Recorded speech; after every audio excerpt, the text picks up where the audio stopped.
more people you meet, like their network becomes your network and stuff like that. And you can connect people. And like, I think that's such a cool part of it. You always say that communication, I guess, for this line of work is like at the ultimate forefront. Yeah. Your communication is the first impression someone has of you, right? Yeah, they see you, but also the way you talk, the way you carry yourself. That's probably a good indicator of who you are as a person. So many people will make an excuse of like, I'm waiting for this. I'm waiting until I have $100, $1,000, whatever it may be. Waiting for the stars to align and, you know, to freaking like the ray of light to come down and tell me it's time. Like, just start doing it. Do you weigh out the risk for it, or do you always be like, I'm all in all the time? No, it's definitely weighed out. And I think as I've gotten older, like I can't play off the ignorance part anymore. Top thing about the car I love, when kids are like, Lamborghini, or they're like, oh, rev it, like whatever it may be, or when I let them sit in the car, like, dude, there's like nothing like that. Cheers, brother. Cheers, man. Oh. Dude, we've come a long way since the Barrington boys. It's been a minute and a half. You want to tell the people where we started? Yeah, straight out of UCLA. Yeah, come on, scoot up a little bit. Straight out of UCLA, all three of us. We were living in a pretty shitty apartment. Would you say? I thought it was luxury back then. At the time. I think it was luxury because we had a washer and dryer. That was top of the line. Like, that was I still think that's a luxury. It is, 100%. Especially in LA. Yeah. And nasty carpets. Dude, we used to lay on that thing. We'd be rolling out on the carpet. Be like, and the walls were, I don't know, it was like super old. And I thought it was super expensive paying, I think it was just $1,000 a month in Santa Monica, which looking back at it now, that was super cheap. That was nothing. It was like a steal. And when you were in UCLA, bro, you were renting out a living room. Yeah, so I lived in the living room. You lived in the living room. Yeah, how much was that? It was like $450. Yeah. So at the time I had McDreamy. And shouts out McDreamy. Yeah, shouts out McDreamy. We had the curtain up right in between the living room and everything. And I was like, hey man, I sleep like a rock. It doesn't matter. I'll sleep in the living room. Like all these guys from the gym wanted to live together. I was like, you know what? There's only 2 bedrooms. There's like 5 of us. Yeah. Like, all right, I'll do it. And yeah, I saved a ton of money, but why did you, I guess, try to save so much money when we were in college? I think it was the priorities. You know, like I worked at the gym, worked at Lululemon, like worked all these different jobs. And I was like, you know what? Like, you know, if I could save money here where like, you know, I'm usually at class or at work at the gym, whatever it may be, I'm like, does it really matter where I live? Like it's a bed. I'm going to fall asleep anyways. Like, you know, I think that was kind of the mindset, and that actually allowed me to kind of, you know, spend some of that capital later on. So yeah. Do you think the mindset's the same now? Yes and no. Yeah. Because you're out here like buying nice watches and Cartier bracelets and all this jazz, you know? Yeah. That's not nickel and diming for rent and living in a living room. Yeah. You know, I think for some of it's cutting back on what you don't really care about and really splurging on what's important to you, what you enjoy. And, you know, that's the same with like watches, cars, like whatever it may be. But what don't you care about now, and what do you really care about?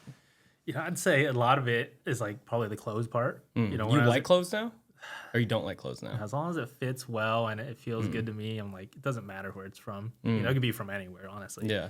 You know, so that's not a huge part to me. Like at the beginning of my career, like I was buying these, you know, $2,000 suits, like trying to, you know, fake it till you make it, basically. And at the end of the day, I was like, no, that thing looks doesn't the make same. you happy. Exactly. I was like, it looks the same as the other suit as long as it fits well. Yeah. You know? Yeah. So. When we just went to a wedding, and Caesar was telling us like his suit cost like $5,000, and I was like, it just looks like a regular suit. He's like, it's Tom Ford, bro. Suit's a suit in my opinion. But like, okay, so why does watches and bracelets and I guess cars? You just bought a Lamborghini, my friend. I did. That's it. How do you feel about that? You know, it's been crazy few months with it. You know, I've met really dope people. It's been experiences. Like, you know, one of my sayings in it is like, you can't be mad in a Lamborghini. Yeah. Like you could get in it mad, and the minute you start driving, I'm like, dude, you start smiling like a little kid. This is a blast. Like it. Yeah, exactly. So I guess why does those cars, those bracelets, those watches, like why are those a priority? Why are those? Why do they make you happy? I think for me, for the watches part, it's something that I really enjoy, like the intricacies of it. Probably similar with cars. But for the watch, it is for my enjoyment. You know, like some people be like, oh, that's a dumb investment, or oh, don't buy that. The value doesn't hold or doesn't go up. I'm like, dude, if I enjoy the watch, I'm getting it. Yeah. That's a big part of it. And then for the cars part, it's really the people, right? Like, to be able to have that experience, that's one big thing. But also the people that you meet because of it, the doors it opens. I think that's such a huge part of why I got the car. Like getting in the right rooms. Yeah, exactly. Getting in the right rooms, just meeting people, it gives you a certain level of I don't want to say clout, but like people respect you a little bit more. They're like, hey, a little bit more clout. Say what it is. Yeah, exactly. So like, that's a big thing. And I'm like, would I want to save until I'm retired and buy that car? Yeah, people would probably say that's probably financially better or smarter. But enjoy it while you're young. Exactly. Yeah. Like anyone who's gotten into my car will be like, it's hard to get in. You called me probably a year ago, talking about like, yo, Nate, I think I want to buy an exotic car to get into like these rooms in these like car clubs and cars and coffee to talk with and network. And I was like, great idea. In my head, I was thinking like a $30,000 Porsche or maybe a $50,000 Porsche. And you were just like Lamborghini. Like, what inspired you to do like that? Like, take that big of a jump? Because to anyone else who looked at it objectively, you sold your house, you sold these big assets, and so many people would say that's not a good investment. And it ended up paying off. You got in the right rooms and you sold some houses with some of these people in these clubs, right? Or these car groups. And I guess like, what was the faith in like, oh, this is going to work out? It's probably going back to what we just talked about, like where you nickel dime what matters, what doesn't matter. When I bought my house, it was like, hey, I'm 25 years old buying a house. Yeah. Like, this is cool. Like, I feel like I checked off a box. But you sold it right away. Exactly. Well, once I moved in, I was like, well, I've done that. It's about $1 million house. Like, it doesn't feel special. I don't love the area. Don't love the house. Like, I didn't love the area, to be honest. I was like, hey, like, there's nothing tying me to it. Yeah. And so that's one of the things where I was like, if I'm not enjoying the house and area that I live in, like, why do I have it? Right. Yeah. And so I sold that, moved to Newport, and I was like, now the area I'm in, the house is, it's half the size. Yeah. Maybe a little bit more than half the size, but I'm like, apartment complex. Exactly. I'm like, dude, I love this spot. The location's amazing. Like, I can get everywhere I want to get. It feels cozy. Like, I wouldn't trade it. Like, until I'm buying a place, hopefully in Newport, I'm not moving from there. Yeah. And so that was one of the things where I was like, I'm trading something that I don't love, but people say, they kind of hold it to a high value of like, oh, that's a smart buy real estate. Yeah. Right. To where I'm like, okay, well, let me downsize to something smaller, but I actually love it. I'm actually saving money at this place right now. So, it allows me kind of more flexibility to do what I want to do. Hello, friends. I hope you are enjoying the show. I just wanted to chime in and talk to you about Bucked Up. If you need more protein in your diet, creatine to aid your muscle growth as well as recovery, or pre-workout for your demanding sets during your workouts, Bucked Up has you covered. I use their Snickerdoodle protein and creatine monohydrate every single day. And on days I don't feel like working out, their BAMF nootropic pre-workout keeps me swinging kettlebells, running mountains, moving weight inside and outside the gym. If you'd like to try them out and save some money, use code NateBiltz1 for 20% off any order. And back to the show. How do you make decisions so quickly? Because there's a lot of people who will all of a sudden like, oh, maybe I think I'll buy that car. Maybe I think I'll make this career move. And one thing that I feel like me and you have been very good in common is like once we decide, like it's quick. Yeah. It's quick. It's like once we have the calculated risk or the calculated decision, we move quickly with it. Yeah. I think a big part is like the speed to action. I mean, like a lot of the things are like, thought out for a long time. A lot of people won't pull the trigger though. Exactly. Yeah. And that's the thing is like similar to what you said is like when I called you, you were one of the only, if not the only person that was like, that's a great idea. Yeah. Everyone's like, oh, that's dumb. I didn't think Lamborghini though. If you said Lamborghini, I might have been hesitant. I keep it vague, man. Keep it vague. Gray area. You don't need to know all of it, but because when you said exotic car, I was like, yeah, for sure, bro. Let's go. Yeah. I thought it was a great idea because, dude, at the end of the day, like life, in my opinion, is determined by the quality of relationships you have. Like after your basic needs. Yeah. So like you have a roof over your head, you have good food, like your family's okay.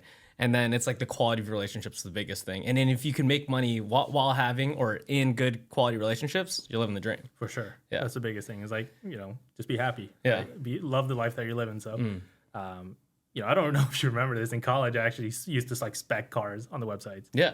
There's no way in hell I was going to afford it. But like, I'd be like, hey, Nate, how does this look? Hey, Yeah. Brandon, So you like this spec? me and Justin were living in that apartment. I'd go in his room, and I think it was a Mercedes AMG. Yeah, it was an AMG. It was an R8. Yeah, I know Those are two exactly. cars. Yeah, those are two things. I remember exactly. And what was the purpose of that? The funny thing is like, a lot of people say like the manifesting, all that stuff is like, it's woo woo, it's whatever, right? And like, to a certain extent, I'm like, you shouldn't be freaking like, there's certain parts where I'm like, okay, it's a little too much for me. Yeah. But for like, doing some of the tasks that get you there, being in the rooms where like, I don't belong here at all. I think that's a big part. It's like when you're there and then slowly it becomes comfortable, you're like, okay, I do belong here. Oh, these people that are billionaires or multimillionaires, like they're the same as us, right? They're just human beings. Yeah, right? Exactly.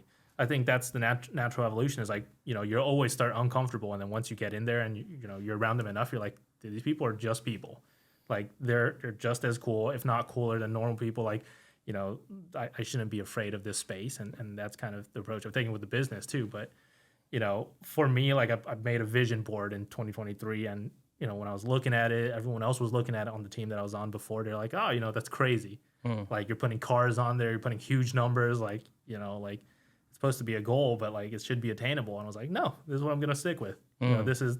What's your definition of manifesting? I think a big part is having like a clear vision of it. Like your clear vision of where like you're going to end up, your goal. So I guess in 2023, what were those things? For 2023 going into 24, I was like, hey, I'm going to hit 30 million in sales. I'm going to have a new car. I'm going to move into a new space. I'm going to start traveling a little more, hit the gym a lot more. And like, these were all things that were kind of lacking in my life after the pandemic, where I was like, kind of just been drifting, just, getting by. And so, putting that on there and seeing it every day, it's in my office, like literally right in front of my desk, where like every day I'm seeing it. And I was like, oh, we're getting closer. All right, we're getting closer. We keep pushing. And like before I know, I was like, dude, it's like Q2 and we're like passing all these goals. So like, it's a huge part where I feel like if you don't put it down and you're not constantly reminded of it, it'll be October and you're like, well, let me just reuse the vision board from last year because I haven't hit or nowhere close to where I wanted to get to. Yeah. So what inspired you to do that? I'm not sure actually. I'd say probably part of it is you too. You used to write things on the yellow pad or on the whiteboard in your room, and I used to make fun of you for it too. I used to be like, dude. I still have it. It's underneath the projector. Like I used to be like, dude, your board is like everything in your life, man. I'm like, this is crazy. But if you don't know what Justin's talking about, in college I had this whiteboard that I had exactly right across from my bed every time I woke up. It was like my morning routine, the goals that I wanted to achieve, and like the tasks to get there. Yeah. And Justin walked by, he's like, it's fucking whiteboard, bro. Like, go make your bed, go brush your teeth. Dude, it used to be crazy stuff on there too. It'd be like, learn how to juggle. I'm like, what? Yo, I did all those things. I was like, learn how to juggle. Yeah. Go surfing. But what you said about how you've achieved most of those things on that vision board, right? Yeah. When you look back at it, and even just for that example, like learn how to juggle, learn how to backflip, like get to this percentage body fat, bench this much weight. Yeah. And then you look back at it and you're like, yo, I did all those things. Yeah, like exactly. Regardless of like the monetary value, regardless of anything else, that you did what you said you were going to do. Exactly. And that just makes you like a bigger person, a better person for yourself. Yeah. Gives you confidence, I think as people too, we like to like feel the accomplishment no matter how small it is. So like nowadays, like I'll have like a little notepad that's like to do, and it's like the you dumbest love thing. Crossing that exactly. Shit off. It's like, okay, done. That's done. That's done. Like cross it off, get it done with. So like I think there's something to that where it just like keeps pushing you forward. You get used to success where you're like, okay, it's actually weird if I don't finish crossing off everything. Yeah. So. Before we continue this week's conversation, I just wanted to take a quick moment and talk to you about our friends at Mudwater. Their original blend is a coffee alternative made of 100% organic cacao, masala chai, turmeric, lion's mane, reishi, and cordyceps to give you natural energy and focus without the jitters or crash. When I know I'm gonna have a long day ahead of me, I mix the Mudwater original blend with some whole milk and a couple drops of honey to elevate my day. In my opinion, it's more flavorful than a chai latte and is better fuel for my body. To elevate your day and get the benefits of coffee without the jitters or crash, click the link below to receive 20% off. And back to the show. It's crazy to see the trajectory of like where we were at in 2019 because we started as trainers at UCLA. I'm still training. You're still training a little bit, but I guess like how does a trainer at UCLA and did inventory and sales or like at Lululemon buy a Lamborghini and run a big real estate portfolio 5 years later? You know, the journey's been pretty wild, especially when you look back at the timeline where you're like, dude, that wasn't too long ago, It's not which too is long crazy. ago, bro. You know, at that time when we were trainers, I was like, you want me to pay how much for a room? Like, nah, it's I gotta live in the living room. Yeah, that's what I'm saying. Yeah.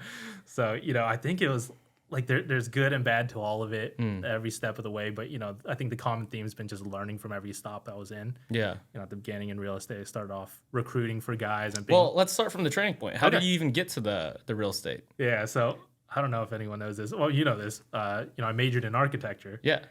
And I started as an intern. I was like, hell no. You didn't like it? No. I was It like, was like within a couple months. yeah, I was like, cubicle. It's not artistic. Yeah. You're like, you don't talk to anyone all day long. You're on a computer. I was like, dude, this is like an office job. Like, this is not what I envisioned. What did you envision it as? Because you loved architecture. Yeah. You love the beauty of houses. Like you always used to talk about it all the time. You liked like just the artistry of someone's home. Yeah. That was a huge part. Was like when I was a kid, I'd sketch a lot. You know, I haven't drawn in a minute, but like I used to draw all the time, like by hand. Yeah. Pen, pencil, whatever it may be. And that's when I was like, dude, I love like the form of buildings. I love all of these different aspects of it. Like I'd love to design beautiful buildings for someone one day. And then I get to college, it's like all digital. I was like, I brought my pencil and pen, man. Yeah, my dad's an architect and he did everything by hand before. Yeah. And then now everything's on, what's that? It's like software? AutoCAD. Yeah, I was like, dude, I'm ready to go. And it's like all digital. I was Yeah. like, I don't know, man. But like at that point, I was like, still like, okay, I'm willing to learn. Like, let's see what UCLA can teach me in this thing. So like, you know, the architecture side of it, like I did learn a lot. But when I graduated, I was like, I don't know if this is the right path. So Did you do an internship? Yeah, What did that consist of? it was literally a cubicle. You were in a cubicle. My computer, Okay. by myself. Were you living with us when you were? No, that was right before. Okay, yeah, it was before. Right before graduation. Yeah. And it was only 3 months. I was like, I can't do this. I was like, no, this is not for me. And that's why I've transitioned over to the training side of things. So I was like, okay, what can I do that like I can still talk to someone?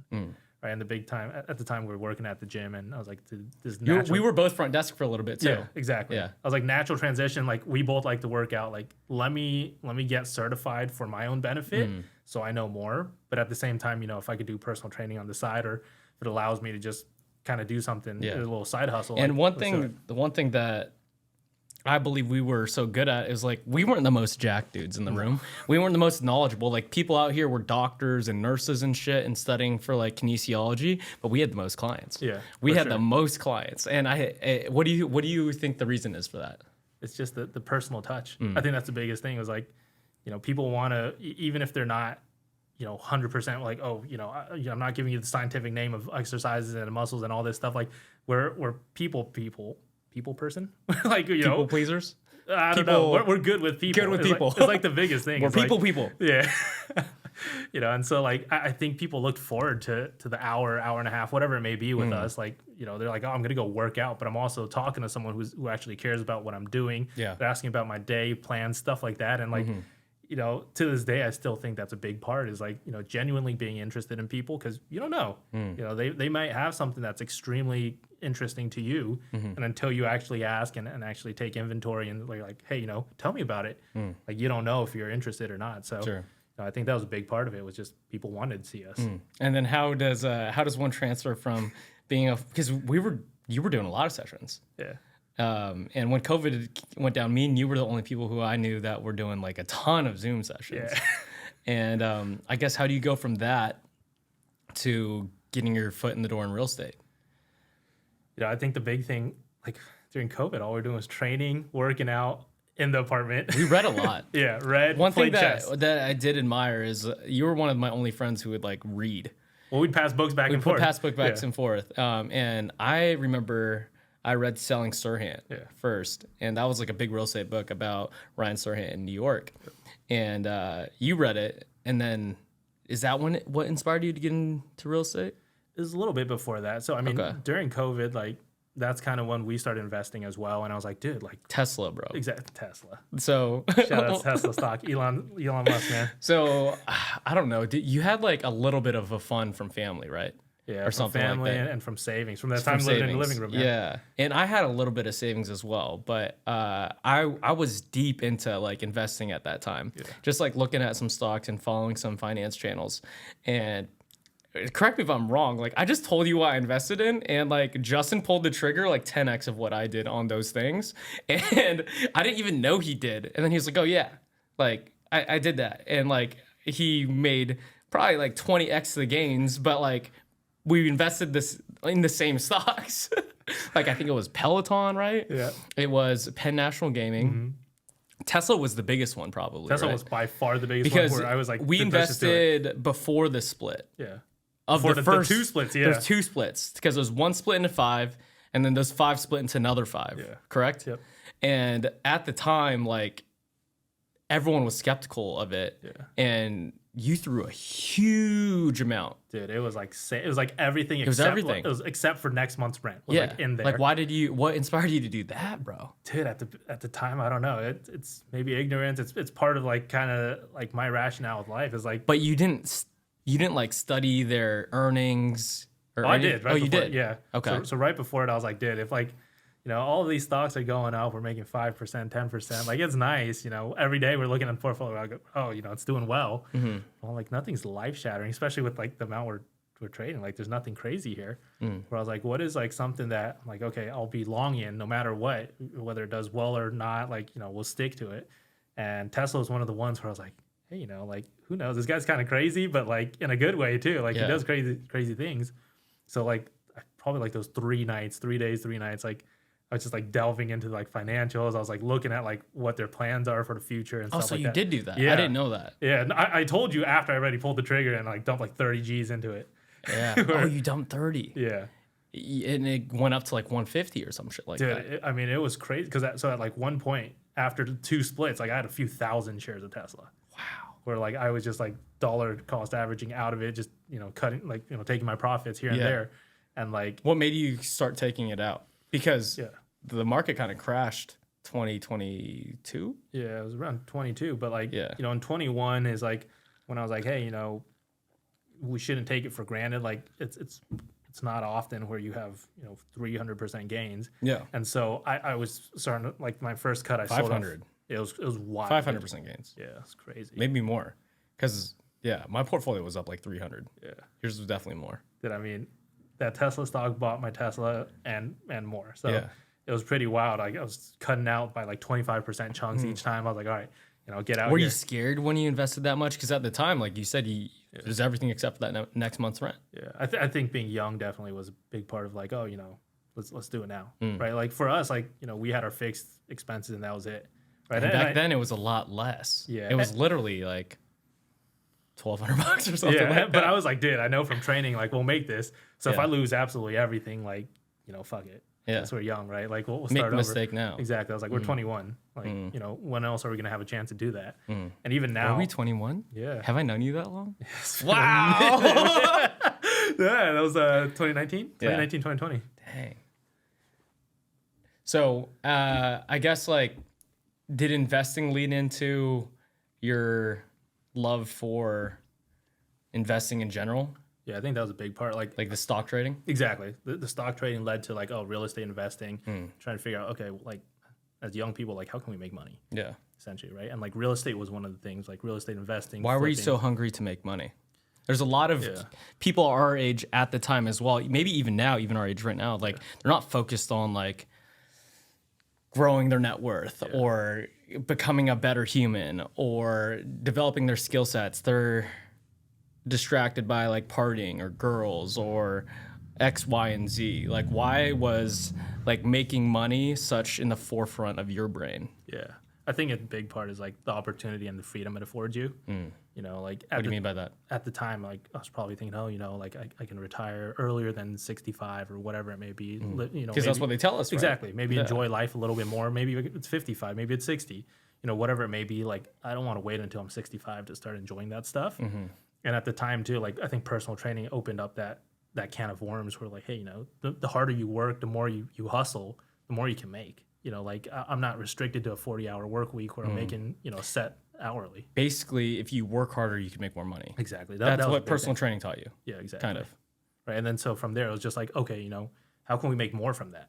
Right. Like right now, I'm trading time for money, and I only have so much of it unless I start my own thing, unless I start hiring other people. Like you know, For training. Yeah, exactly. Yeah. You know, at one point we were probably training 50, 60 hours, and I was like, dude, I'm exhausted. And it was at $19 an hour at first. Yeah, you know, we thought we were balling. hustling. We were balling. And like, it's crazy to look at that now. And like, I'm training people for like $100, $150 an hour. Yeah. And back then, $19 was like a lot. But at 50 hours a week, it's not bad for a college kid. It's not bad, especially with our expenses. Yeah. Like we were out of control, you know. So it was a matter of like, okay, how can we take this kind of to the next level? And you know, I don't think at least for me, I'd never envisioned it to kind of take off that quickly. What? The training? Everything. Everything. Right. Business, kind of the trajectory, everything's kind of accelerated at. You know, it's been pretty crazy, and I'm blessed to be a part of that. Like I don't think like 21-year-old Justin definitely did not envision that. That's for sure.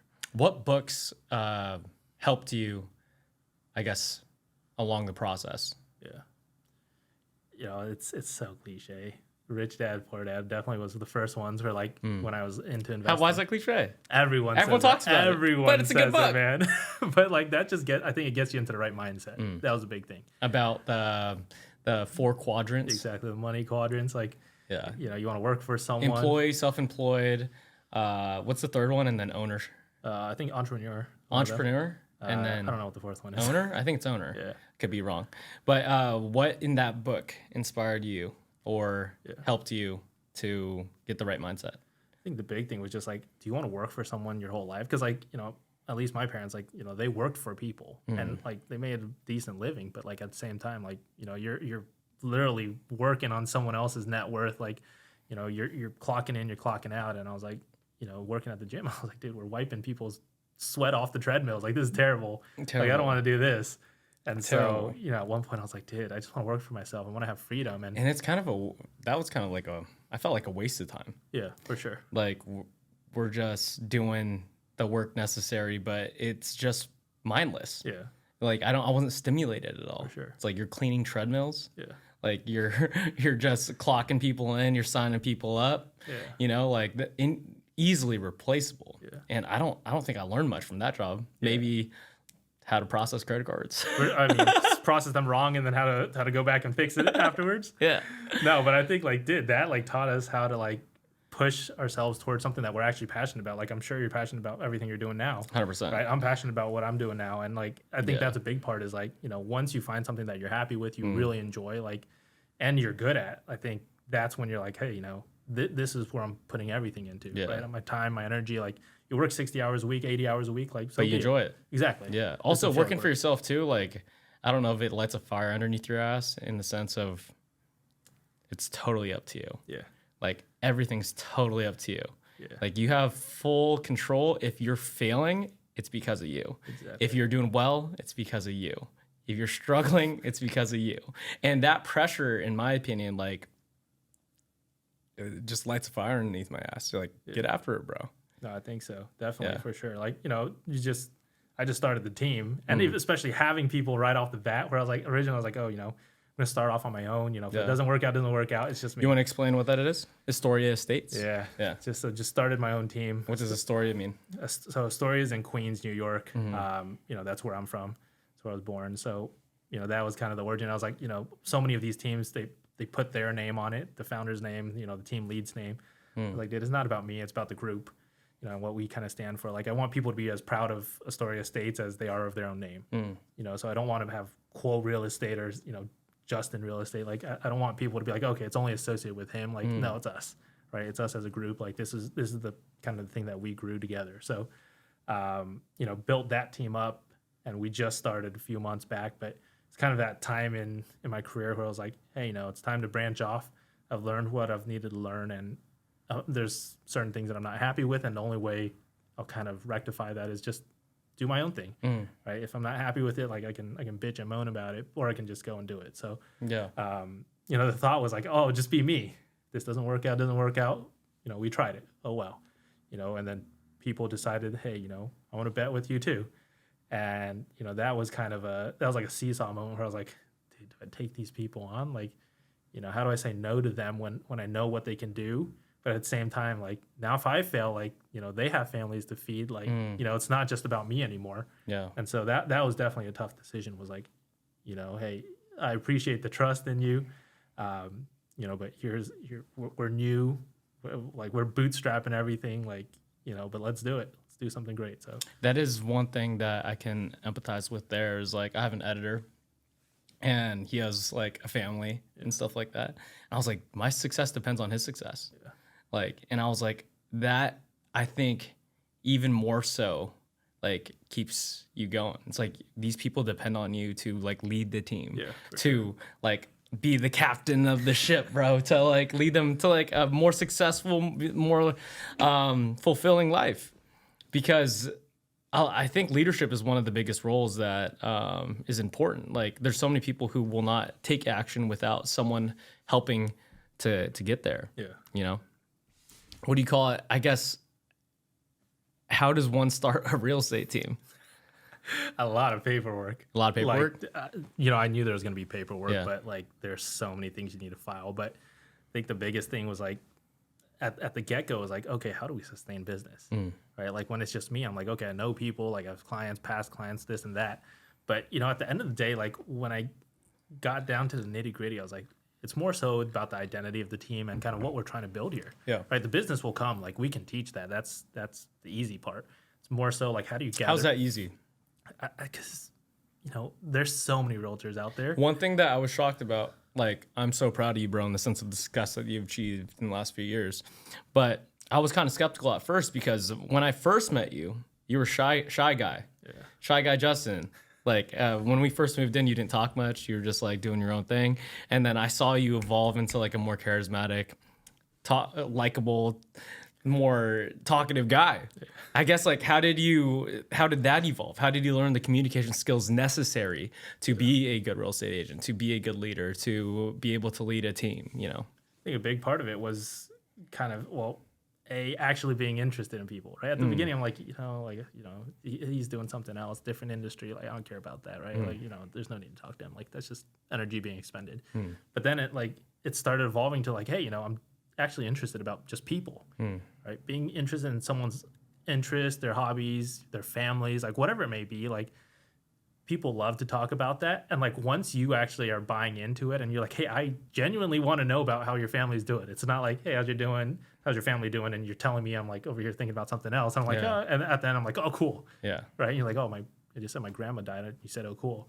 Like, I'm like, dude, like genuinely listen, like ask them questions about it, because like, the more you know about someone, like, who knows? Like they have interesting things to know about. So like that was one switch that I tried to implement, and it like started listen. with exactly, and it started with personal training too, right?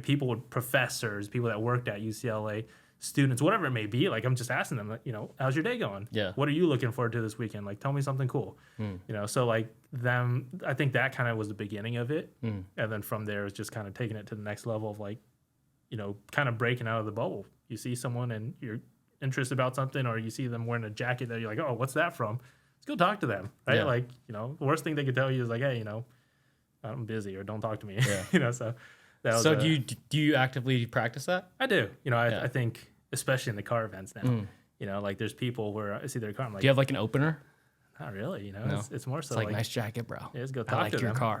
Nice car, dude. I like your trunk.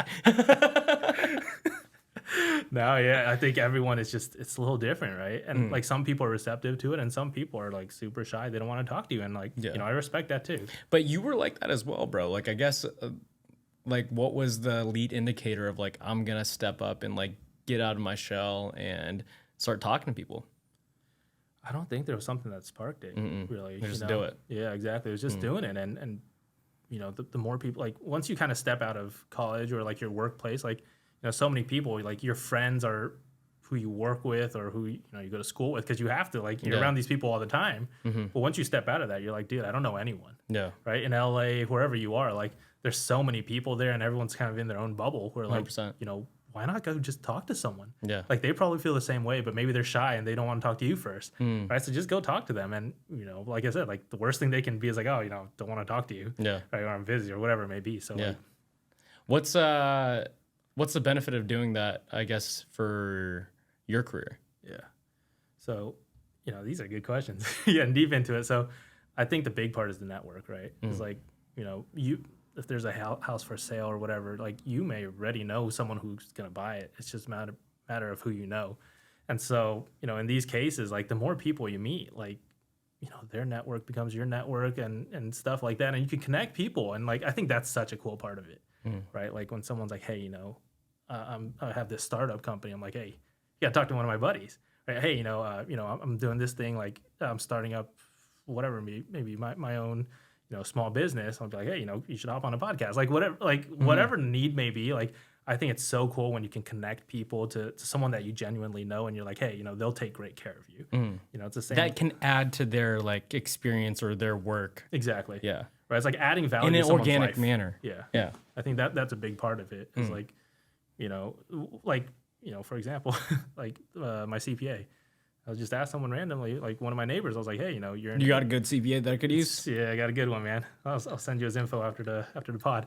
But like this guy's in investment banking. I'm like, "Hey, you know someone good?" And he's like, "Yeah, I got someone." And like immediately, like coming from him, I'm like, "All right, let me check." Well, that's the trust thing too. Like, if someone you trust recommends something, I don't check it. Yeah, I'm just like, I use it. 100%. Like if it's like, hey, this is the dry cleaner I use, and it's the best. Yeah. And I was like, okay, period, done. I'm using it. Because I mean, that's your name on the line too, right? Like if you ask me, hey, Justin, you got someone good that you recommend, and I give you them, and they're absolute shit. Like you're gonna come back and be like, dude, you guys suck. They never hit me back up, or they did this and that. So do you have a strike policy in terms of like, if someone recommends something that's absolute shit, and then you go and you experience this like, bad like service or bad experience, do you what's your reaction? I give them 2 strikes, man. 2 strikes. First strike's like I give them benefit of the doubt. It might have been an off day, man. Yeah. But second strike, I'm like, all right, man, you can't be this bad twice. Yeah. So for friends,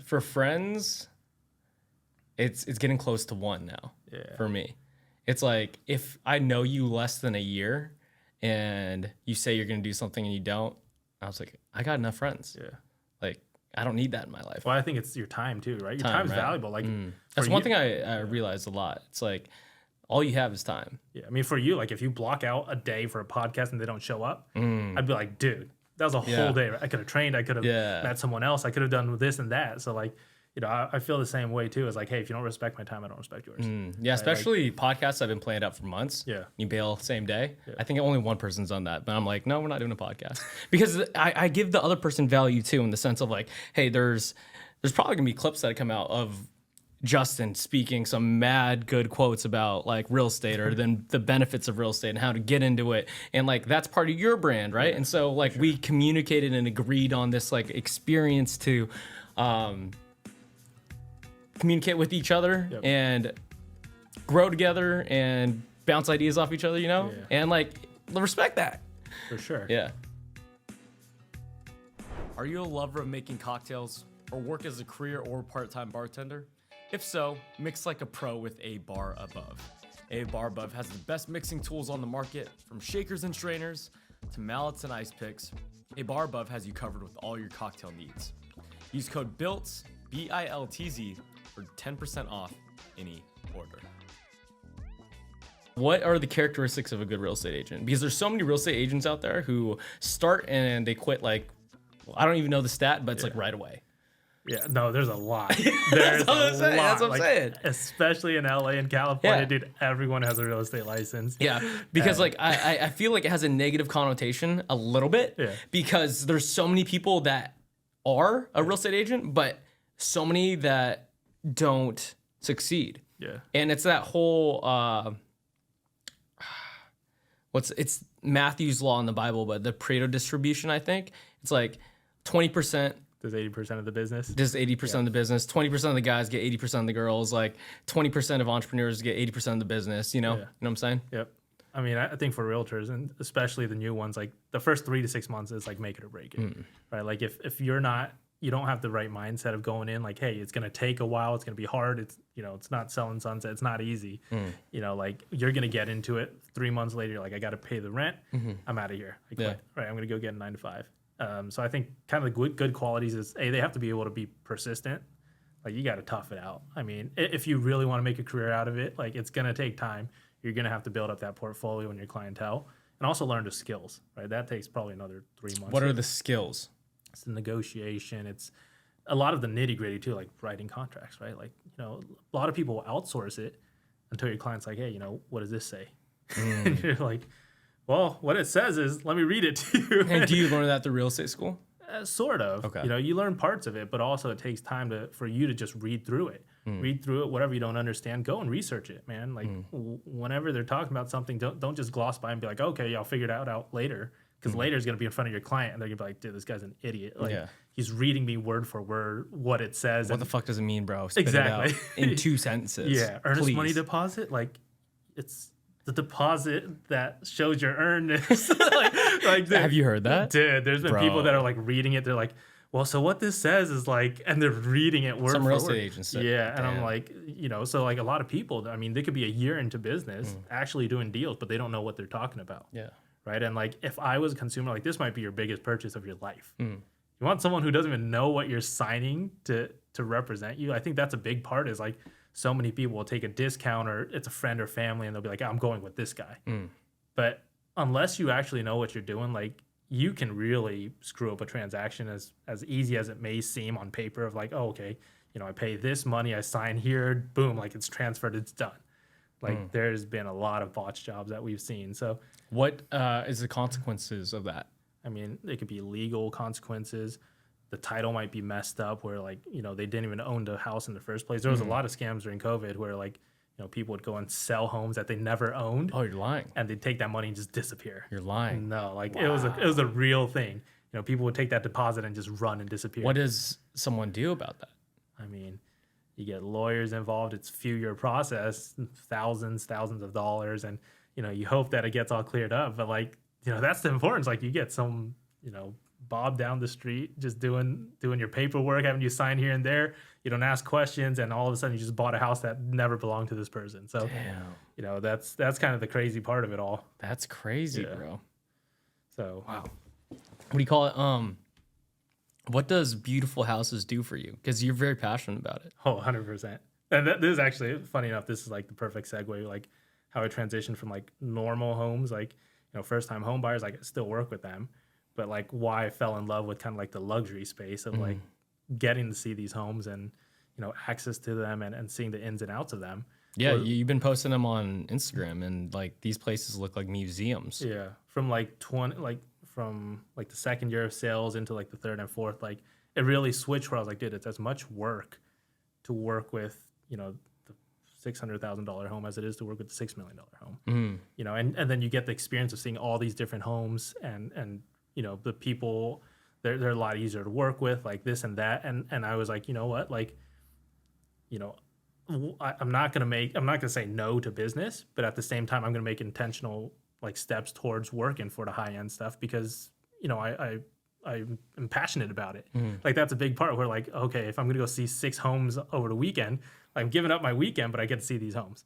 That's a big trade off, and I'm like, I'd gladly do that. Why does seeing these homes make you so happy or glad? Yeah, I mean, I think it's the attention to detail. It's the materials they can use, and the story behind it, right? Like a lot of these homes, the story. like these designers, these interior designers architects, like they're putting this is like their life work into some of these buildings, and there's a whole story that could be told about it, right? Some of these people with their floating staircases, or they're building into the side of a cliff, they're off of the ocean, and they're like, hey, this is why we did this and that. Like, there's some normal homes that might have that, but like with these higher end luxury homes, like there's a whole story to it. So I guess if you're trying to show a client a house, right, you have this network, and you have some guy from this car club who can afford like an X $1 million house. Yeah. How does one sell it? Like, how do you sell the house? Like, do you do the research behind it? Like, how do you sell that house to make it their home? I think it's all the preparation and getting to know the person. Like, at the end of the day, like after we see a couple of homes, after we have a couple of chats, like I should be able to filter out of like 30 homes, like 3 that might work for you, right? And then from there, based on what your needs are, aesthetically, what you're looking for, location-wise, like, we're able to narrow it down to that. And then from there, it's all about feel. How in detail are their like needs? Yeah. For some of these guys, it's fairly vague. Like some people are like, oh, I don't care if I have a view. I don't care if I have this. All I need is 3 bedrooms and 2 baths because, whatever, I have kids. Okay, what's the most detail that you've got? The most detailed is like, hey, I need a 3-car garage with 2-car parking outside. I need enough space to put a lift in there. And then also, I want to be on the ocean. I want to have a view, but I want to have yard too because I have a dog. So like, people will get like super specific. I want a sauna. I want a steam room. Like I need this and that. Like, I don't want my door to face a certain direction because sunlight or because of this and that. And so like some people. So when they give you that, is there... How often do you find the perfect house that meets all those requirements? So usually you'll hit like 90% of it. What do you mean? Like you'll hit 90% of the requirements. The requirements. And then like the 10% is like, let's just fix it. There's no sauna there. Right. There's no sauna. We'll put a sauna. Oh, the door's facing the wrong direction. Let's turn it 30 degrees. So now it's northeast instead of north. Yeah. Right. Like it's small fixes like that where it's like, hey, this is like exactly what you're looking for minus this, but we can fix it. Right. It could be 100%. So like, I think that's a big part of the process is like being flexible with it, but also learning your clientele. Like you should know them extremely well at the end of the process. What are the characteristics of these high-end clients who are very well off that are different than, I would say, people who aren't as well off? Yeah. Like who don't have that much money. Like these really successful, probably businessmen, athletes, or whatever they are. Yeah. What characteristics are different? I think the big part is they know exactly what they're looking for. And their time is extremely valuable. So you're doing a lot of the legwork behind the scenes. Not just in terms of, I guess, buying a house. Yeah. Just as a person. Yeah. I still think the same things, right? They know exactly what they're looking for, right? Like, when they're talking to you, they're either right off the bat, they're like, hey, I'm interested in you or not. And also their time, right? Like they don't have time to go and grab lunch and then this and that for like 6 hours. Like, it's like, hey, they're like, let's meet up for lunch. It's an hour, I'm out, right? My driver's waiting here, let's go. So like, I think that's a big part of it, but also at the same time, like I feel like they're genuinely curious about people, right? Like, especially younger people when they're like, hey, I see you, you're hungry. Like they kind of want to see what happens with you. So that's one thing that I've actually noticed with a lot of them is like, as we start talking to them is like, they're like, hey, you kind of remind me of a younger me, or hey, this characteristic or whatever you're doing right now, like I did that too. And a lot of times, and one thing that I really appreciate is they'll give you like words of wisdom without you ever asking. Like they'll just kind of throw it out there. I think it's more than that too. I think they'll bet on you. Yeah.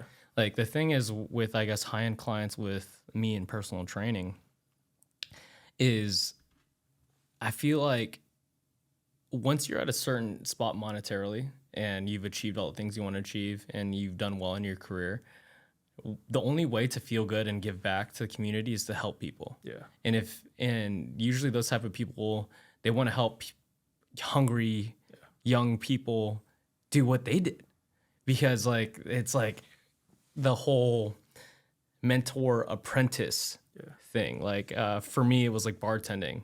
Like you want to see the person that you're teaching do well. Yeah. And like that, I feel like that goes into a lot of aspects of other life too. Like the chef wants to see the line cook, like get all the ingredients right and taste right and the garnish right. They're like, yo, like I helped that chef become better at their craft. And that could be just like any individual. I want to help this real estate agent. Did you feel that way with, I guess, your first group that you were a part of? I think so. And I think a big part is always that legacy, right? It's like, hey, Legacy. I want to feel like I was a part of this guy's success. And sometimes it's taken the wrong way, right? Where they're like, hey, you're nothing without me, right? Like, there's definitely been times where like I've heard people be like, hey, I made you, right? Like, do you believe in legacy? Yes and no. I mean, there's certain people where, Roosevelt's like, Rockefeller, like these people where like they have a legacy, but at the same time, I think if you make an impact on anyone's life, I think you've left something there, right? And you could be just a normal person where you spent time kind of cultivating the next generation, where these guys remember you, and that's legacy in itself too. So like am I trying to have like my name, my face carved up in Mount Rushmore? No, that's not me. That's not the goal. No, but to have impact on people's lives, and if someone even comes up and is like, hey, you helped change the trajectory of my career or my family or whatever it may be, I think that's a legacy in itself. So is that what you're trying to do right now with this group? I think so. Is to create just a tight-knit group of people, right? Like, I want it to feel like a family. Like, a lot of people will try to be like, oh, I'm scaling so I can say I have 20, 30, 40, 50 people in my group. But I'm like, I want a group of great people where... Why do you need a group of people? I think it's that sense of belonging. I guess, like, why do you need a group of people in real estate? Like, why can't you just do it all yourself? I mean, it's the outsourcing, right? If you're trying to scale, you're trying to increase your profits, you need to outsource some of it, where you're like, hey, I only have so much time in my day. Let me have these agents take on this, and I'll take part of their profits. But at the same time, like, if you... How much would you be taking? A lot of teams are 50-50. A lot of teams are 50-50. That's nice. They say, hey, it's going to take 50%. Like, this is business you wouldn't have had otherwise. I'm trying to revolutionize it a little bit and let the agent keep more. And, I think that's one big thing, is like, a lot of times agents get kind of screwed out of the commission splits from teams, because the team's like, hey, it's my name, it's whatever it may be. So give me my cut of it. Right. But then the agent, after all the work that they've done, all the negotiating, all the hours of driving back and forth, they're like, dude, this is what I made. Like, this is what's going to go feed my family. This is what I... But at the end of the day, though, they wouldn't have had that business without the connection. To a certain extent, yes and no. Right. Like, I think when you uplift an agent into doing their business, helping them grow, and giving them the right tools, and seeing kind of what they're good at, and empowering that. Yeah. I think, especially the ones that have promise, like, they can do it on their own, right? Like, your name only means so much, right? Like, people say, oh, it's because of my brokerage, because of this. I'm like, no, it's because they like you. Yeah. They probably don't even know what brokerage you're at. So I think that's a big part of it, is like helping these people kind of seeing what their business looks like and what their personality is, and then empowering them, be like, hey, you're great at social media. Hey, you're great at, going to community events. You're great at whatever it may be. Like, tap into that, really push it. Right. And when they hit success, then it feels like it's their own. And it is. Like, I had no part in it. All I did was kind of give you encouragement and give you, the affirmation, and be like, oh, yeah, you can do it. Right. Same thing with, like, you saying, yes, you should go get a car. Like, that was a big part where I was like, dude, he said I could do it. Like, he's the only one who said it. And I, like, in my heart... You had a lot of people know. No, everyone was no. Like, I mean, in my heart, I was like, dude, I'm going to fucking do this anyways. Like, I don't give a fuck what anyone else says. I'm going to go do it. Yeah. But if I can get one yes, then it's like a double yes. I'm like, okay, then I'm for sure doing it. You were so amped when I said yes. Yeah. I was like, bro. Fuck yeah, bro. You're the only person who said that. So, I think that's a big part, is just having someone, like, solidify your idea of, like, okay, yeah, I believe in you too. So, yeah, I think belief's a big thing. I feel like the person needs to believe in themselves the most, or else they won't ever do it. But but I think sometimes all you need is someone to push you towards it. Right? Be like, yeah, of course. Just one person sometimes. Just one, yeah. Yeah. That's why I think parenting is like a big thing. Like teaching your kids to believe in themselves. Oh, that's huge. Yeah. I would say that, I don't know, in an Asian culture, like yourself, correct me if I'm wrong, like, I didn't have a lot of affirmation growing up. No. Like, you're the best, like this and that. I didn't get that. Yeah. So, like, it took a lot of self-work to develop that. Yeah. Like, and other people be like, oh yeah, you're good at training. Like, thanks for helping me out, this and that. Like, oh, you're good at this. And I was like, oh, am I? Yeah. I've never been told that before, Like, did you feel the same way? Yeah, I think a part of it, though, like with Asian culture, is like they give you the negative to try to, like, push you forward. Yeah. Like, hey, you suck, so go be better. Yeah. But then it, like, works backwards where you're like, oh, yeah. Why do you think it's like that? Because it's like that across the board. Yeah, I don't know. I don't have the answer to that. Like to this day, I'm still like, if they had just said, "Hey, great job, hey, I'm proud of you," like that probably would have gone way further than being like, maybe, but we're the people we are today because of that too. yeah, I guess so. But we had to unlearn it. Who knows? I don't know. What do you call it? For all those people out there who want to get in real estate, those young or older, what's their first steps? Like, where do they start? I mean, I think before you even take the course and try to get your license, all that, you got to evaluate where you are in life. What do you mean by that? If you're like, hey, my job right now pays my rent, like I'm barely getting by. Yeah. Because I think the paying rent thing is the biggest part. Yeah. I feel like if you can't hit your basic needs doing any job, it's hard to pursue new things. 100%. Yeah. Going into real estate, you're taking a leap of faith. You're betting on yourself essentially. Right? So you got to have a little nest egg where you're like, hey, I'm giving myself 6 months. I'm giving myself a year where I've saved up enough, or I have family support, or whatever it may be, right? Maybe you have a spouse that has a fixed income. Like, let me just 100% put my head down and just really dive into this. Because when you're 1 foot in, 1 foot out, right? The part-time realtors, they're like, hey, I have a 9 to 5, but I'm gonna do this on the weekend. That never works out, man. Never works out. Then you're like, hey, well, the 9 to 5 paid me. Real estate, I'm learning half as fast as everyone else that's full-time, and I'm not getting any results. I'm not gonna do this anymore. Yeah. And they just quit. Yeah. So I think that's a big part, is evaluate where you're at in life. And then also, like, do you see yourself as a successful realtor? Like, if you hate talking to people, yeah, you can try to learn how to talk to people. But if you're going to hate it every time you have to talk to someone, or just network, not even necessarily for business, you're not going to do it, right? When no one's looking, your boss isn't looking, your team lead's not looking, you're going to be like, I see this guy over here. He might be a good client, but I'm not going to go talk to him. Yeah. Or, hey, this person was talking to me in line at the grocery store, but I was just like, oh, I'm busy, and pretend I was on the phone. Like, it's never going to work. Yeah. So I feel like, especially in this day and age where everyone doesn't want to talk to people, it's harder to find good real estate agents or good communicators or anything. Good anything. Because, like, so many people are addicted to their phones. Yeah. I mean, I've had a lot of people on the podcast who are in the social media space, and they make a full-time living on social media, and their screen times are like 12 to 15 hours a day. And you're like, whoa, like, where's real life at? Yeah. I just don't know where this world's going to in that aspect. Yeah. Well, certain people, like in the past, like I used to call everyone. Now I ask people, hey, what do you prefer? Email, text, or call? I'd say like the majority are like, text me. You got a superpower, bro, in the sense of every time I call you, it's usually a ring or two. I try, man. I try. I gotta make sure I pick up. You're on it. But so many people are like, hey, just text me or email me. And I'm like, dude, don't you want to just call? Like, it's easier. It's more personal. Dude, like, I hate email. I'm getting better at texting. I'm not great at texting. I just like calling people, bro. Yeah, no, it's the easiest. It's the easiest. You get their personality in it. I'm like, dude, why wouldn't you call? Yeah. So what are you most excited for in your life right now, bro? Like, you've kind of like built this portfolio and built a solid network and net worth in these last 5 years, from sleeping in a living room to like owning your own house to like buying your car. Like, what excites you now?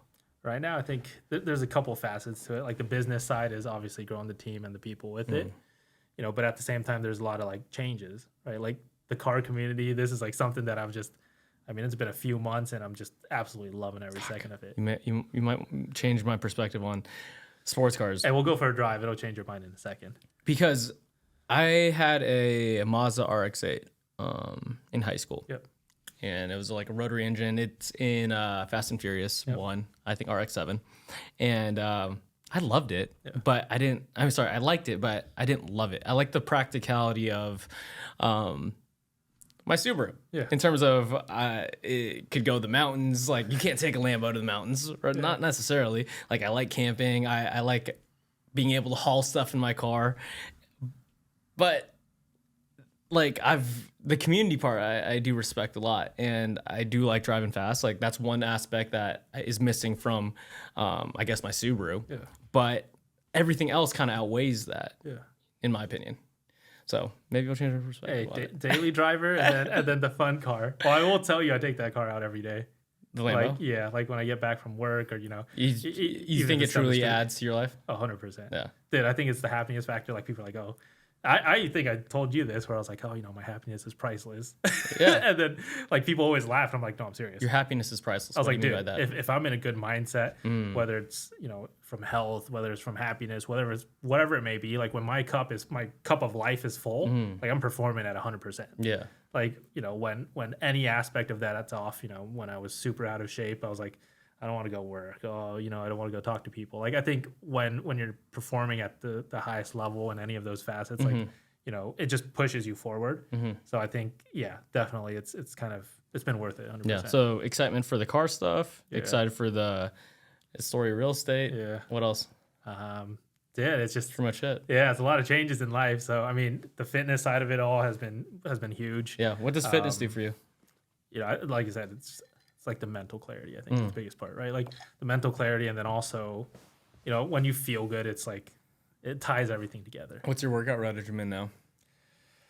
It's a bro split, man. Bro split? Push Yeah. pull legs? Yeah. Or arms? You have all arms in there? We're tossing. Yeah, we're starting to do some more arms. Yeah. Legs are every other week because they don't need to grow that much. But we're starting to jog some more, jog and run. Justin's got a fat ass. It's the legs and calves, but Are you still lifting heavy? yeah, Yeah. it's tempered down a lot though. My I feel the joints. Yeah, I feel the joints now too.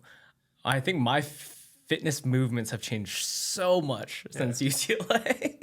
I mean, I started to do some more functional stuff. I used to walk just to, like, burn calories. Uh-huh. Now I'm like, dude, if I don't run, like, I don't even know if I can still run. So now I run. Yeah. Right. And then same with like the weights. I'm like, okay, it should be functional. Like, I'll cap myself out at certain ways. Like when I squat, I'm like, dude, I don't care what I hit The anymore. weight, I just want good form all the way down. Exactly. It's just got to be good. I got to be able to move the next couple of days. Like, we're good. Like, It scares me sometimes when I see people our age who can't move very well, yeah. like at all. And I was like, if you don't use it, you lose it for sure. Yeah. And I've definitely seen it. And there's so many people out there who correlate pain with not being able to do something, when in reality, if you do something, it could get rid of that pain. Yeah. Your back, A big part your of hips. it's the recovery too. Like Yeah. I prioritize that a lot now. Where in the past I'm like, I know, dude, you're so sore. Like, who cares? Just go lift again. Like, go do this or that. And like now it's like, So okay. do you not lift when you're sore now? Now it's like, hey, I'll go for a 2-hour walk. I'll go for a hike. I'll go do this or that. Yeah. But at the same time, it's like implementing like Theragunning, like all that stuff. The cold plunges, the sauna is like, Justin had this double Theragun when we were. Right? You had two? yeah, hit those hamstrings. Hit the hamstrings.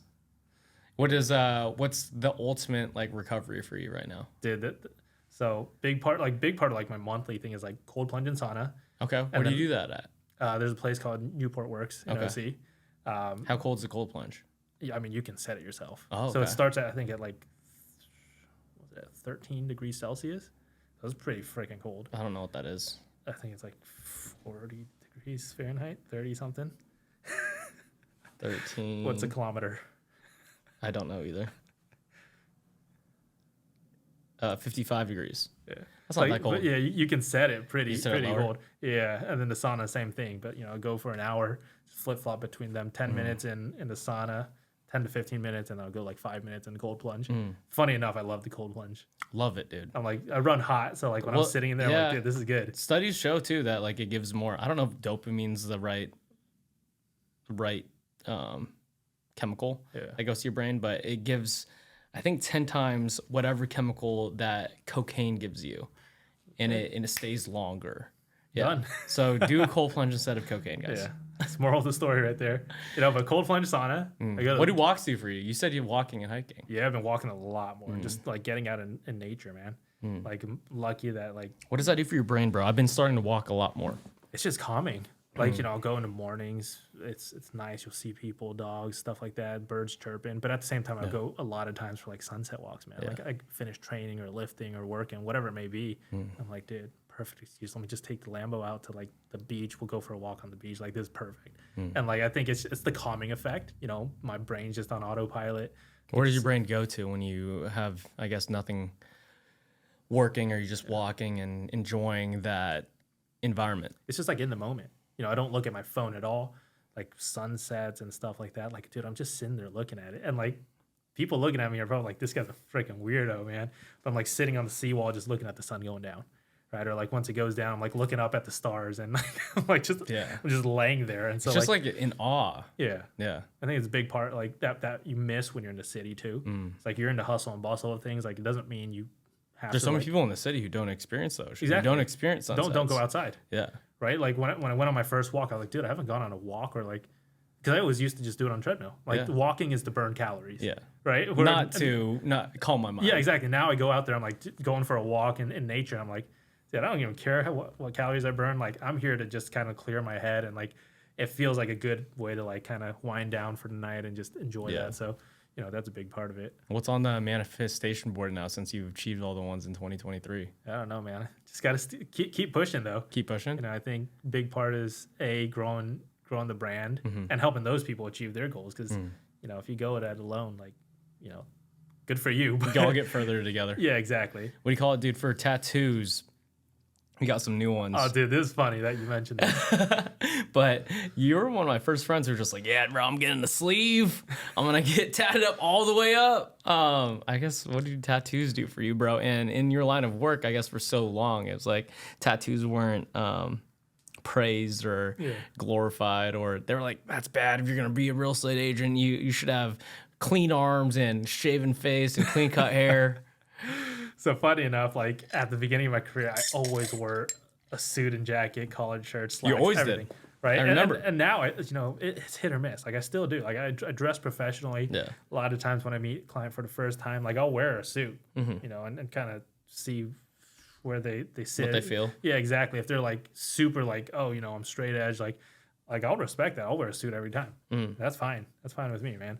Like I still feel good in the suit. But like for me now, it's like, you know, I feel like it adds to my personality. It's part of me. Like it's been years, you know, since we were in college. What's been yours? The tattoos. Oh, right? So yeah. I'm like, hey, you know, it's just I a part of it. remember. I remember when you had none. Yeah, I mean, you saw the whole evolution. That's a new one. The skulls. Yeah, this was in 22. So I don't think this was probably right after I came on the podcast the first time. But yeah. Funny enough, I'm about to finish the sleeve on Tuesday. Oh, let's go. So yeah. So what did they do for you, bro? For me, I feel like it's like an expression of like kind of like the artistic side of it. Like I can draw, but like I can't tattoo myself. So like a lot of times it's like a collaboration of like my ideas that I've been thinking about that have meaning to my life, you know, and then conveying it to like my what? tattoo Give me an artist. Example. You know, like one of the new tattoos I'm gonna get. It's, you know, it's an ace and a king, right? It's for blackjack. It's for my grandpa, right? Those were his initials. He's the one who taught me how to play blackjack as a kid, and like to someone they're like, oh, you know, you're getting playing cards, or you know, what, you have like a gambling addiction. I'm like, no, dude, it means a lot to me because that's how we used to spend our time. Play together. a lot of blackjack. Yeah, at home, dude. Me and my grandpa, like I was like 6 years old, 6, 7. I was just learning numbers. That's how I learned how to count. Like, you know, he was teaching me how to play, and like, you know, that was one of his favorite games. That's cool. So, like, I didn't know that. that's just what we did. So, you know, now that he's passed, like I think that's one way for me to kind of remember him, and you know, that's some of our best memories. So, you know, that's one of the things. How do you get your creativity out now? In the sense of, I feel like you did like drawing a lot, and you made things in college, and you wanted to design houses, and now you don't do that. Yeah. So how do you express your creativity? I think it's just through the business, man. It's the way I convey and talk to people. Like I love taking agents out to lunch and dinners. Yeah. Because like, you know, then I get to learn kind of about them as a person. Yeah. Right. Forget the business stuff. Like, you know, what are you trying to achieve? And then from there, like, you know, helping them shape that, whatever it may be. Like someone might say, hey, you know, I'm about to have my second kid. I'm scared shitless. Like, you know, I don't know if this is for me, but like I have a dream of owning a house so they have a yard to play in and stuff like that. And like, I think for me, like the creativity comes from like coming up with like, hey, you know, you could totally do this. Here's like the roadmap. Like, you know, here's like route A, route B. Like, you know, do you want to do this so you can afford a house for them? Or like, you know, like what do you want to, how do you want to get to your goal? And so it's, I guess it's kind of through like business planning. If, strangely enough, like business planning for clients? For like agents. Oh, okay. Right. For like the agents that are on my team. Cause I feel like, you know, they're kind of like a family. Like, you know, I want to make sure they succeed. And how do you meet these agents? A lot of them are through good people. You know, like we don't actively recruit people. Like I don't want to say, you know, like, hey, just everyone come join us, because it's not for everyone. Like probably 90% of the people aren't a good fit or won't make it, you know. And so like it's more so like, hey, if you know someone who's really great at communication, who has like that hunger, like, yeah, let's talk. You always say that communication, I guess, for this line of work is like at the ultimate forefront. Yeah. Why is that? I think it's just like your communication is the first impression someone has of you, right? Yeah, they see you, but also the way you talk, the way you carry yourself, that's probably a good indicator of who you are as a person. So like if you can't communicate and get your point across and really feel comfortable in it, like, you probably won't succeed. And, there's only so much we can do. So How does someone become a better communicator? I think listening more.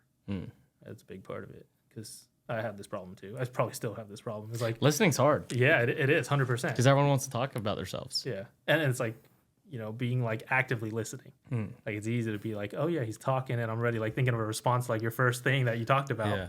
But like actually like listening to the full thing, digest it, and then That's one thing with names too. A lot of people say their name, and then 2 seconds later you won't remember it. Dude, I'm the worst at that. Yeah. I have to like so like when you say your name, like hey, I'm Nate, I'm Justin. I'm like in my head, I'm like, hey, it's Nate. Well, you're so focused on saying like my name is Justin. I'm like, I don't even need to think about my name. I know what my name is. Yeah. So now I try to like repeat it back to them. Like, hey, I'm Nate. I'm Justin. Hey, great to meet you, Nate. Yeah, it's definitely a skill in like group classes and stuff. Yeah. Like when I used to teach at F45 a lot, and I remembered all 30 or 40 people's names when they came in. They stayed there.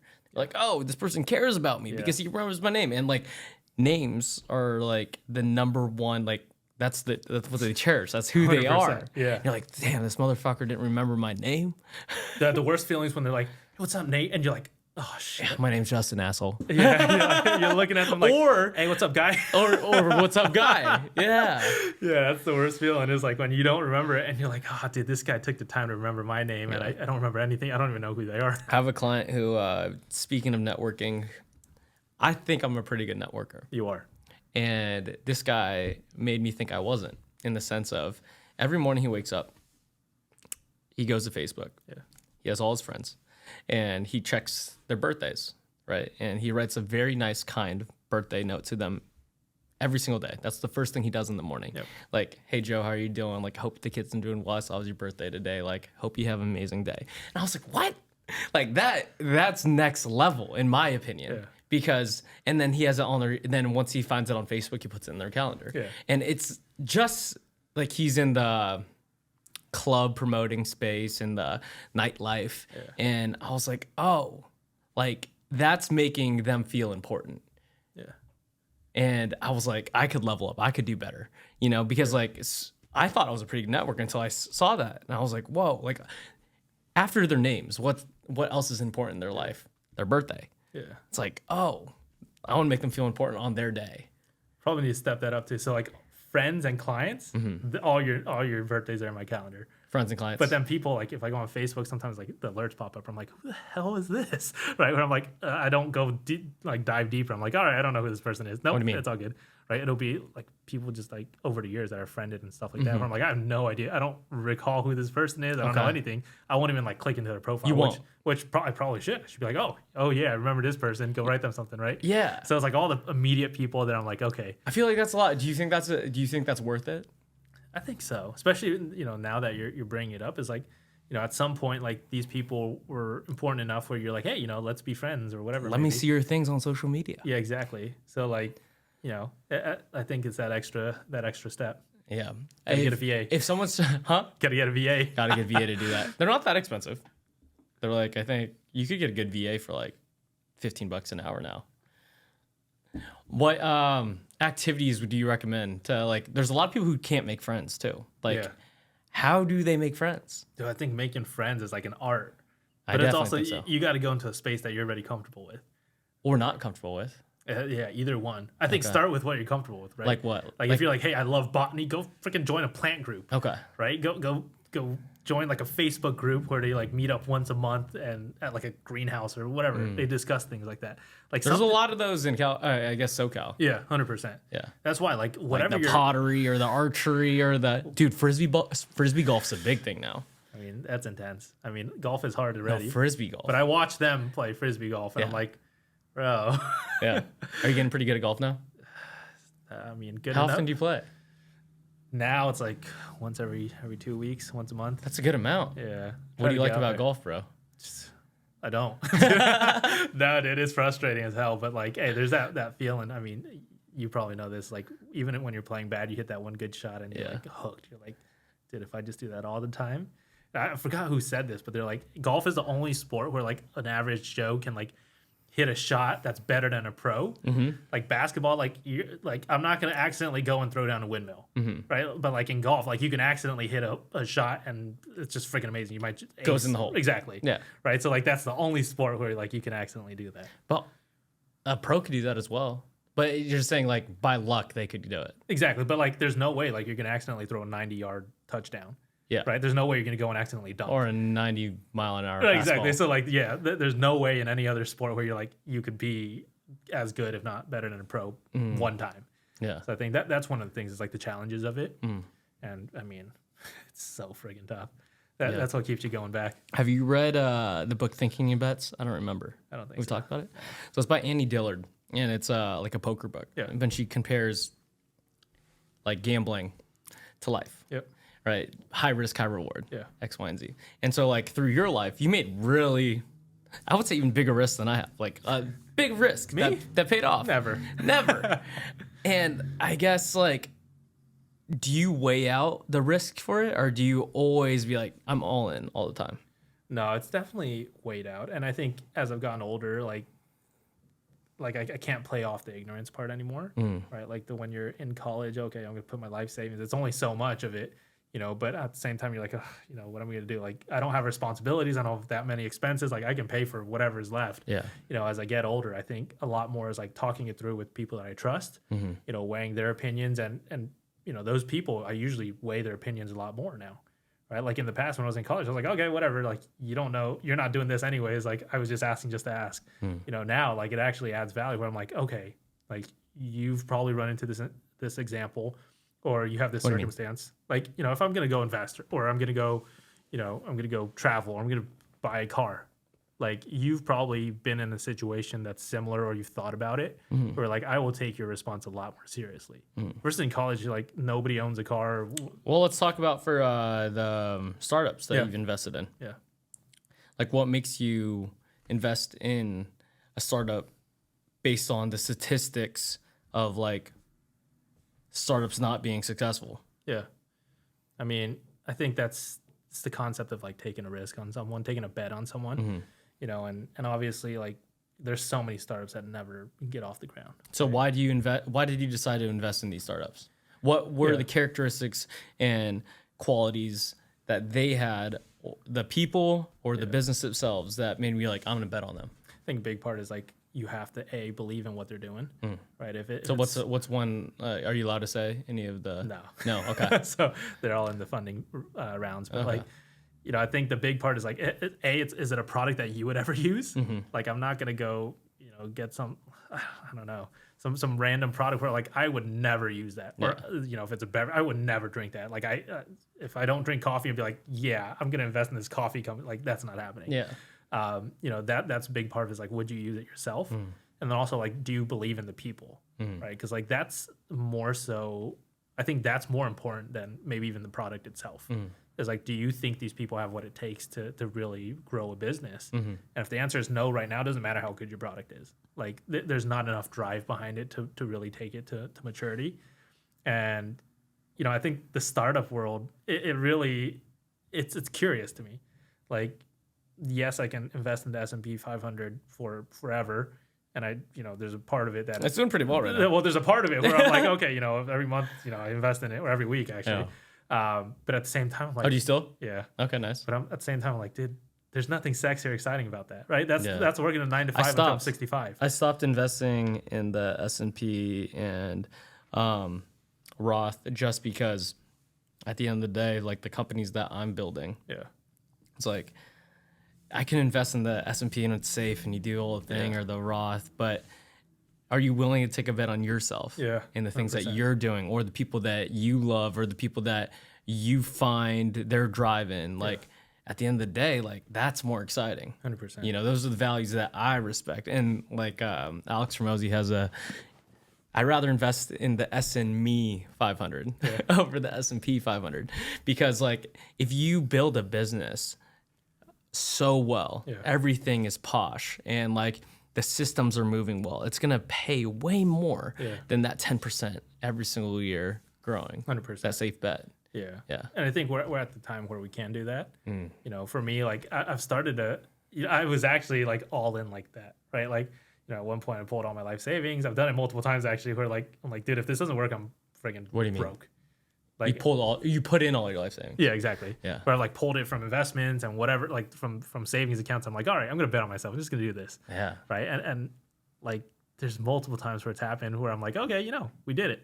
Right. But I feel like there's also a side of me where like the S&P 500, like I'm never touching that. That's like my kids, like college fund or whatever it may be. Like that's not my retirement. Like if I'm going to Did I set up your Roth with you? You did. Okay. Yeah, like it still goes in automatically. At the beginning of the year, 6,500 goes in and done.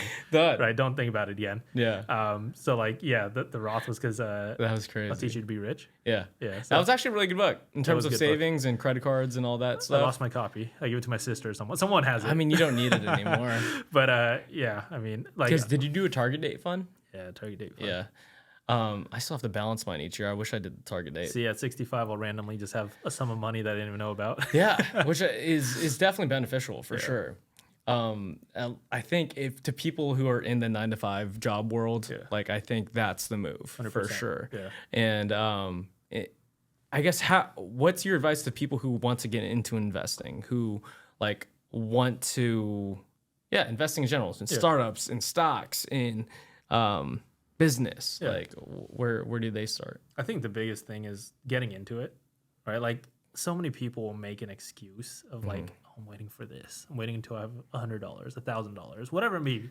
Waiting for the stars to align and, you know, to freaking like the ray of light to come down and tell me it's time. Like, just start doing it, right? If you want to start investing in actual stocks, ETFs, index funds, whatever it may be, just start putting a little bit in. Like, there's so many places where you can buy like dollar amounts, not even like shares anymore. So many people don't know like what that is though. They don't know what an ETF is. Exactly. They don't know what a stock is. And that's the big part of it. Is like that's part of starting. Right? Start to educate yourself on what it is.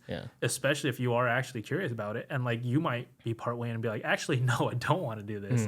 Right. Whereas like if you're like, oh, I'm just gonna save money until I have $1,000. By the time you save that up, and then you start looking into it and you're like, oh, I don't want to do this. You just wasted all that time. So start immediately with whatever you can do and then get into it, right? Start talking to people, start learning about it, see if you're actually curious. And then, you know, from there, if you are, it'll grow on its own, right? It'll just start blossoming and you can compound it too. So that's a big part. Love that, bro. What's the dream car now? The dream car? Yeah. It's got to be a Koenigsegg, man. I don't even know what that is. It's a... So Koenigsegg's are these hypercars. They're absolutely ridiculous. They have the world record in terms of speed right now, top speed. Really? It's like the Like 0 to 60. 0 to 100 to back to 0. Into what? In how many seconds? I think it's like 23 seconds. I don't know. They just broke their own record again, so it's wild. Do you think the luxury of the Lambo will weigh off on you? Because there's so many people who talk about like, especially for me too. Like we'll talk about this apartment, or a car. You achieve it, you get that high, and then it's like gone. That was like the novelty of it.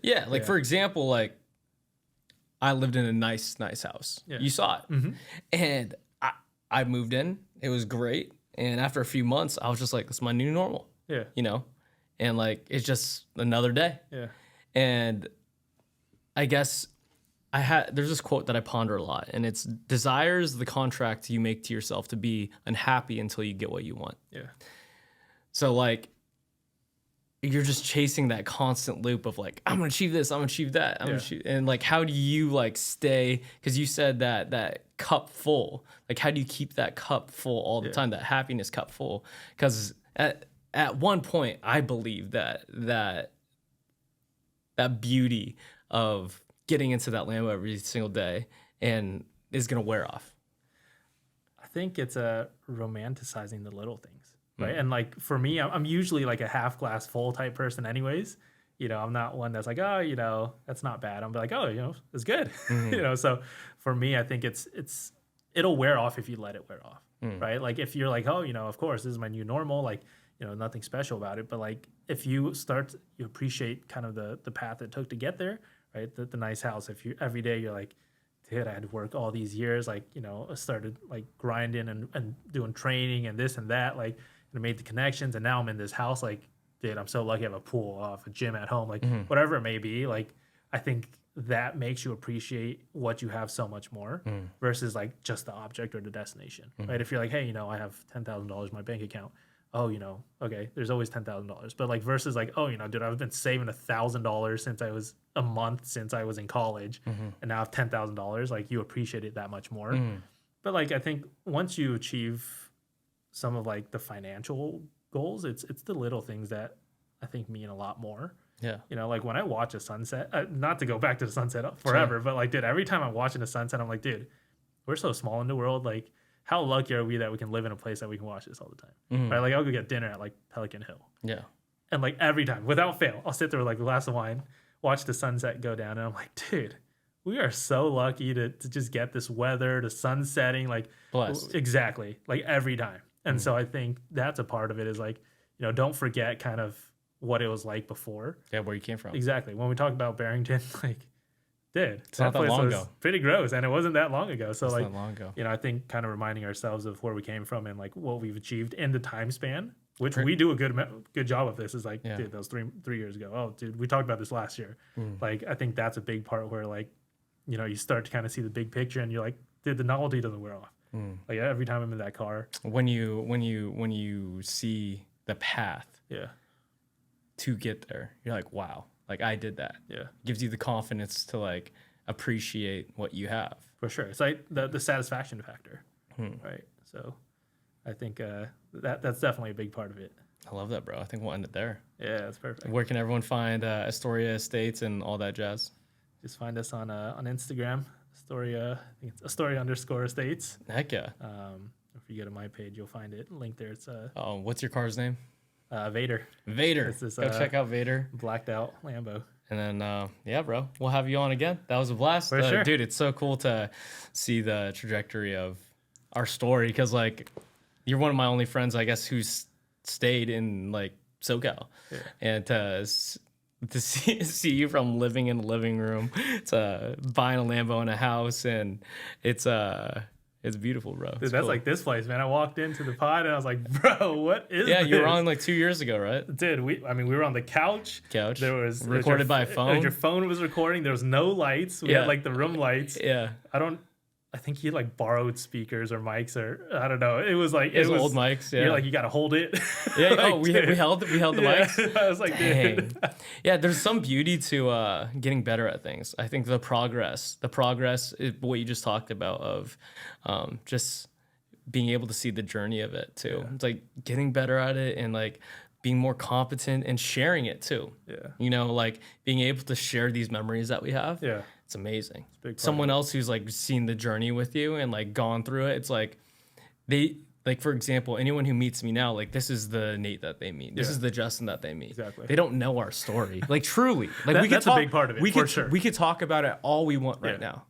But if you didn't live it with us, you don't know. Yeah. You don't know at all. Yeah. Because the hard work and the dedication to like reading the books when we were lonely and like didn't have good relationships at the time, didn't have good friendships at the time, didn't have like the monetary things that we wanted at the time. And now we've achieved a lot of those things. And that's our new normal, but no one else knows besides you and me. Definitely. Yeah. And it's a beautiful feeling, bro. And like sharing that, like that's one thing that I think is priceless in the sense of like being able to take your friends and enjoying the car that you've bought, or taking them out to a nice meal, or being able to show them the new things that we've achieved. Like if you don't have those relationships to be able to share it with, it doesn't mean anything. Dude, that's one of the things I love about the car. Yeah. So top thing about the car I love, when kids are like, Lamborghini, or they're like, oh, rev it, like whatever it may be, or when I let them sit in the car, like, dude, there's no other feeling. And I'm like, dude, this is all worth it. But then like a close second is exactly what you said. When the friends are sitting in it, they're like, I've never been in a Lamborghini. Or we're going on a drive and like, freaking, they're like, they have the adrenaline rush. I'm like, dude, there's like nothing like that. So I'm excited. I'm gonna have to take a trip and go see it. It's 100%, man. Sounds good, bro. So Astoria_Estates, Justin Quo. All the links will be in the description. And if anyone wants to be interested in real estate, join the team, or anything of that jazz, where should they go for that? Just DM me. It's probably the easiest thing. Slide into his DMs, Yeah. baby. Cool. Yeah. Peace, guys. See you in the next one.